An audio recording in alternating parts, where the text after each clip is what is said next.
আসসালামু আলাইকুম রহমতুল্লাহি ওয়া বারাকাতুহু। সম্মানিত দর্শক শ্রোতা, আশা করি আপনারা সকলে ভালো আছেন। আপনাদের মাঝে আজকে একটি গুরুত্বপূর্ণ ভিডিও নিয়ে এসেছি। গুরুত্বপূর্ণ একটা বিষয় নিয়ে আমরা উপস্থিত হয়েছি। আমাদের মাঝে অনেকেই বলেন যে আল্লাহ রাব্বুল আলামিন তো অনেক প্রাণী রেখে দিয়েছেন, প্রাণীদের মধ্যে অনেক বিষাক্ত প্রাণীও আছে। মানুষদেরকে ওই প্রাণীগুলো তাদের মাধ্যমে আঘাত করে থাকে, ব্যথা দিয়ে থাকে। দেখা গিয়েছে যে আমরা সহজ ভাষায় বলি যে বল্লা আছে কিংবা পিঁপড়া আছে, এরকম মৌমাছি আছে। তো বিষাক্ত যে প্রাণীগুলো আছে, এই বিষাক্ত প্রাণীদের তাদের পিছনে একটি চৌকস, একটা হোল থাকে। যখন কোনো একটা বল্লা কিংবা মৌমাছি, যে বিমরুল নামক কোনো প্রাণী আছে, এগুলো যখন মানুষদেরকে আঘাত করে, আমরা হয়তো অনেকে মনে করি কামড় দেয়। না, আসলে কামড় দেয় না। তাদের পিছনে একটা চৌকস জাতীয়, অর্থাৎ চৌকা জাতীয় একটি সুইচের আগার মতো একটি হোল আছে।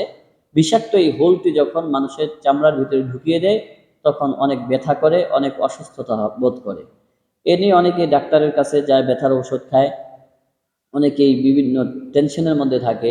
এজন্য আমাদেরকে এক ভাই বলেছেন যে বিষাক্ত প্রাণী যদি হোল ঢুকিয়ে দেয়, তখন কি কোনো কিছু করা যায় কিনা, কোনো আমল করা যায় কিনা, সেই সম্পর্কে আমরা জানতে চাই।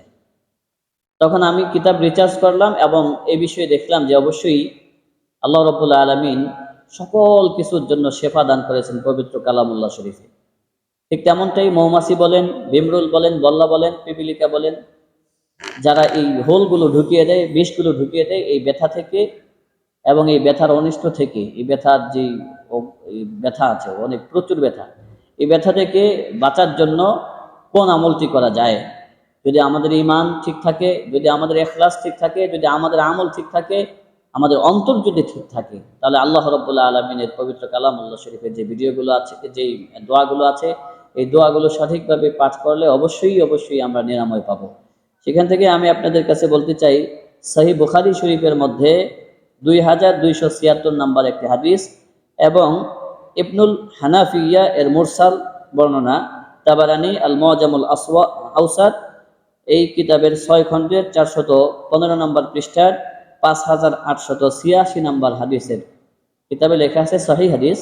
এর মধ্যে আসছে, যদি কোনো ব্যক্তিকে এই বিষাক্ত প্রাণীগুলো হোল ঢুকিয়ে দেয়, দংশন করে, তখন তার নিরাময়ের জন্য পবিত্র কালামুল্লাহ শরীফের সূরাতুল ফাতিহা পাঠ করে হোল ফোটানোর জায়গায় থুতু ছিটিয়ে দেওয়া।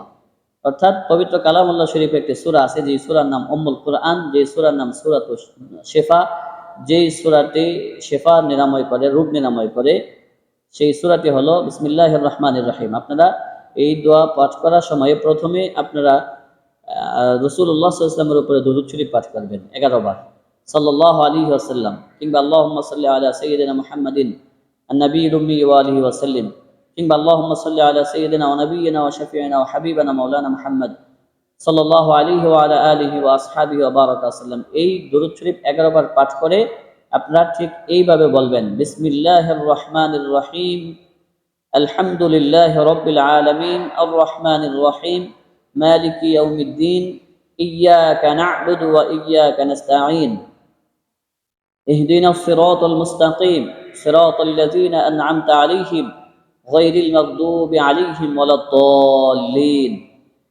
সূরাতুল ফাতিহা পাঠ করে আপনার ওই বিষাক্ত প্রাণী যেই জায়গায় হোল ফুটায়, সেইখানে একটু থুতু দিয়ে, সেখানে থুতুটা দিয়ে মেসেজ করে দেবেন। 2 নাম্বার হলো সূরাতুল কাফিরুন, সূরাতুল ফালাক এবং সূরাতুন নাস পাঠ করে পানি ও দুধ দিয়ে আক্রান্ত জায়গা মুছে দেওয়া। আপনার সামনে একটু পানি নেবেন এবং সেই পানির সামনে একটু দুধ নেবেন, পানি এবং দুধের সামনে রেখে আপনি সূরাতুল কাফিরুন তেলাওয়াত করবেন, বিসমিল্লাহির রহমানির রহিম, কুল ইয়া আইয়ুহাল কাফিরুন লা আ'বুদু মা তা'বুদুন ওয়া লা আনতুম আবিদুনা মা আ'বুদ ওয়া লা আনা আবিদুম মা আবাদতুম ওয়া লা আনতুম আবিদুনা মা আ'বুদ লাকুম দীনুকুম ওয়ালিয়া দীন। তারপরে এই দোয়া পড়ে, অর্থাৎ এই সূরা পড়ে আপনি চলে যাবেন সূরাতুল ফালাক, বিসমিল্লাহির রহমানির রহিম, কুল আউযু বিরাব্বিল ফালাক মিন শাররি মা খালাক ومن شر غاسق إذا وقب ومن شر النفاثات في العقد ومن شر حاسد إذا حسد. এরপরে চলে যাবেন সূরাতুন নাস। বিসমিল্লাহির রহমানির রহিম। قل أعوذ برب الناس ملك الناس إله الناس من شر الوسواس الخناس الذي يوسوس في صدور الناس من الجنة والناس. এই তিনটা সূরা তেলাওয়াত করে পানি এবং দুধের মধ্যে আপনি সেই ফু দিবেন। ফু দিয়ে সেই পানি এবং দুধটা ওই বিষাক্ত প্রাণী যেখানে হোল ফুটিয়ে দিয়েছে সেই জায়গায় আপনার এই পানি এবং দুধ মেসেজ করবেন। মেসেজ করলে এবং সূরা ফাতিহা পড়ে থুতু দিয়ে ওই জায়গায় বিষাক্ত জায়গায় মেসেজ করলে আল্লাহ রাব্বুল আলামিন ওই বিষাক্ত প্রাণীর বিষ থেকে আমাদেরকে নিরাময় করবেন, শেফা দান করবেন। আল্লাহ তাআলা আমাদেরকে সঠিক আমল করার জন্য তৌফিক দান করুক, কোরআন এবং সুন্নাহ অনুযায়ী আমল করার তৌফিক দান করুক। আল্লাহ তাআলা আমাদেরকে কোরআন এবং সুন্নাহর নিয়তে আমরা যেন কোরআন এবং সুন্নাহর প্রতি থেকে কোরআন এবং সুন্নাহর মধ্যে যে আমলগুলো আছে সেই আমলগুলো করতে পারি, সেই তৌফিক আল্লাহ তাআলা আমাদেরকে দান করুক। আসসালামু আলাইকুম ওয়া রাহমাতুল্লাহি ওয়া বারাকাতুহু।